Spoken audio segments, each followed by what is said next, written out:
دا د هلمند په مارجې ولسوالۍ کې د شنغزک په سیمه کې د بلوچانو کلی دی چې د اکثریت پښتنو په منځ کې بلوچان خپل ژوند مخ ته وړي. دوی وایي په تیر 20 کاله کې ورته پرمختیایي پروژې نه دي عملي سوي. له اسلامي امارت غوښتنه کوي چې د څښاک پاکو اوبو، کرکیلي او مالدارۍ برخې ته یې توجه زیاته کړي. زراعت مو خلک ورسره په تکلیف دي، ولې د واله اوبه دی نه لري، د برمو اوبه چې دي هغه تروې دي اوبه. نو دغه غوښتنه زموږ د مشرانو د خلکو څخه دی چې دا زبران راته کار کړي او بندې برمې راته ووایي. هم خادې ته ضرورت لرو، ورورم ټلیفونانو ته ضرورت لرو، بیا دغه شاګي چې وخېږي هغه مې پلا خط راوي بیا ورکړي.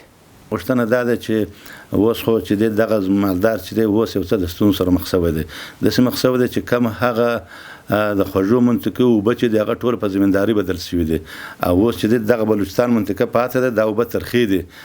بلخوا بیا سیمه ییز مسوولین په سیمه کې ځینې ستونزې مني، خو په خبره یې دوی هڅې پیل کړي تر څو یې ستونزو ته د حل په مخ رسیدنه وکړي.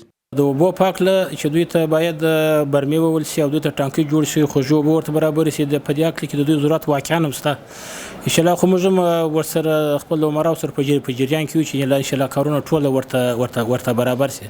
هغه ولسوالۍ کې چې اوس هم خلکو د کیفیت څخه شکایت کوي، د هغوی په پلان کې نیول شوي دي، هغوی په ټي جي په پلان کې نیول شوي دي او همدارنګه د مخابراتي شبکو په خپل پلان کې نیول شوي دي او انشاءالله په راتلونکي کې به هلته انتنا نصب شي او هغه صاحب د پوښښ لاندې راوسي او کوم ځای کې چې کیفیت ټیټ دی هغه کیفیت به لوړ شي.